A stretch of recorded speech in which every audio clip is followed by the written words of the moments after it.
Un processus de déconstruction qui a commencé en 1997. La toute nouvelle ministre de l'Environnement de Lionel Jospin obtient alors la suspension de construction de toute nouvelle centrale. Je suis ravie d'avoir cassé le consensus autour du nucléaire. Lionel Jospin avait des convictions pro-nucléaires encore, mais il était d'accord avec l'idée qu'il fallait diversifier les sources d'énergie. J'ai argumenté et rappelé à Lionel Jospin notre engagement de campagne et je n'ai pas eu besoin d'en faire davantage. Je n'ai pas menacé de claquer la porte, je n'ai pas fait de chantage, ce n'était pas nécessaire. Le message était bien reçu. Aucune centrale ne sera mise en construction pendant 10 ans. La fermeture, plus personne ne sourit. À l'Élysée, alors que la crise énergétique gronde, le simple nom de Fessenheim suffit à faire hausser le ton de celui qui a parachevé sa fermeture. Je vous le dis très simplement, Fessenheim était la plus vieille centrale de notre parc. Elle était à la frontière de l'Allemagne, qui aujourd'hui n'est pas alignée avec nous sur le nucléaire. Fessenheim était une centrale sur laquelle il n'y avait plus de travail de maintenance depuis plus de 5 ans. L'analyse factuelle qui a été faite, c'est le choix le plus rationnel était en effet de confirmer sa fermeture. Qu'on ne vienne pas de me rechercher sur Fessenheim. Fessenheim, en quelque sorte, la messe était déjà dite. Fukushima a créé quand même un choc considérable dans tous les pays où il y avait des centrales nucléaires. Ce qui a d'ailleurs conduit l'Allemagne à arrêter le nucléaire et donc à annoncer une sortie du nucléaire. Pour obtenir une majorité, les socialistes signent un accord avec les écologistes. François Hollande, jusque-là favorable au nucléaire, reprend les points clés dans son programme. C'est sa proposition 41. J'engagerai la réduction de la part du nucléaire dans la production d'électricité de 75 à 50% à l'horizon 2025. Dans ce contexte, je fermerai la centrale de Fessenheim. Je prends la décision de poursuivre notre production nucléaire, sauf la centrale qui était la plus vieille, en l'occurrence Fessenheim, qui devait progressivement fermer. Fessenheim devient un enjeu de la campagne. Le président sortant tient meeting sur place.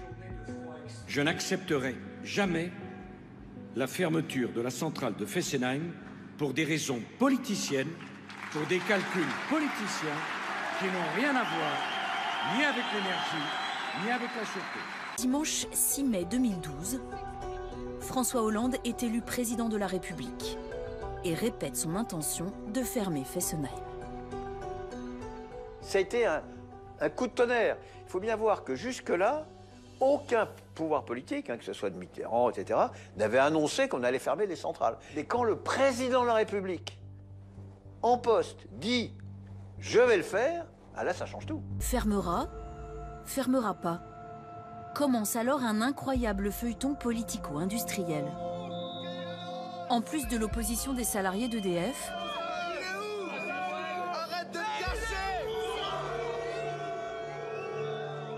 François Hollande se heurte aussi au mur financier de sa promesse électorale.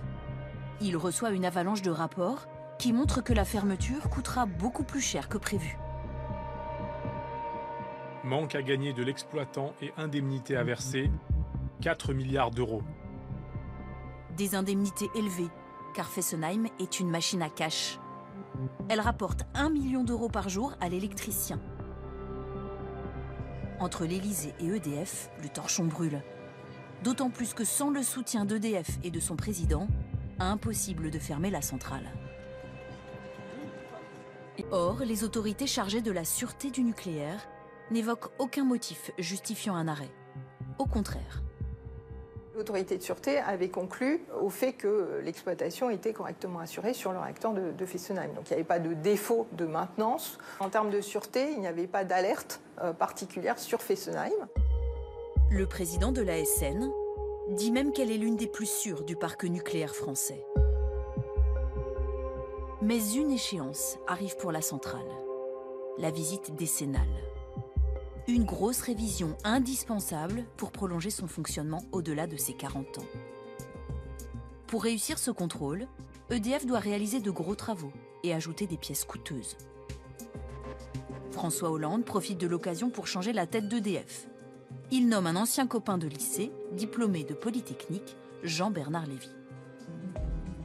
6 mois plus tard, le nouveau patron ne commande pas les pièces qui auraient permis à Fessenheim de passer la fameuse visite décennale.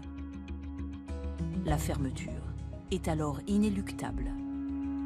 Aujourd'hui,